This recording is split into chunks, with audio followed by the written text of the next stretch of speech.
பார்க்க போகிறோம். நம்ம ஃபோனில் சேஃப் மோட் எப்படி எனேபிள் பண்ணுறது பார்க்க போகிறோம். அதுக்கு பவர் பட்டனை வந்து லாங் ப்ரெஸ் பண்ணுங்கள். லாங் ப்ரெஸ் பண்ணிவிட்டு இந்த பவர் ஆஃப் இருக்குது பார்த்தீங்கன்னா, ஒவ்வொரு ஃபோனில் பவர் ஆஃப் வந்து லாங் ப்ரெஸ் பண்ணணும். என் ஃபோனில் வந்து ரீஸ்டார்ட்டு, அதை வந்து லாங் ப்ரெஸ் பண்ணுறேன்.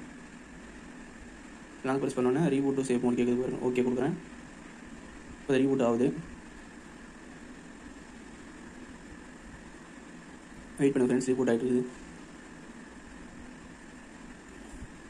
டெக்னோ ஃபோனில் இந்த டெக்னிக் இருக்குது ரீஸ்டார்ட்டு. மற்ற ஃபோன்லாம் பார்த்தீங்கன்னா பவர் ஆஃப் தான் இருக்கும். நான் செக் பண்ணதில் மற்ற ஃபோனில் வந்து பவர் ஆஃப் இருந்துச்சு.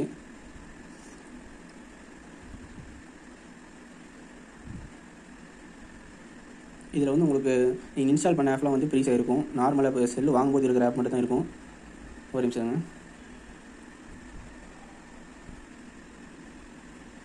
இப்போ பார்த்தீங்கன்னா நான் இன்ஸ்டால் பண்ண ஆப்லாம் பார்த்தீங்கன்னா அப்படியே கிரே கலரில் மாறிடுச்சு பாருங்கள்.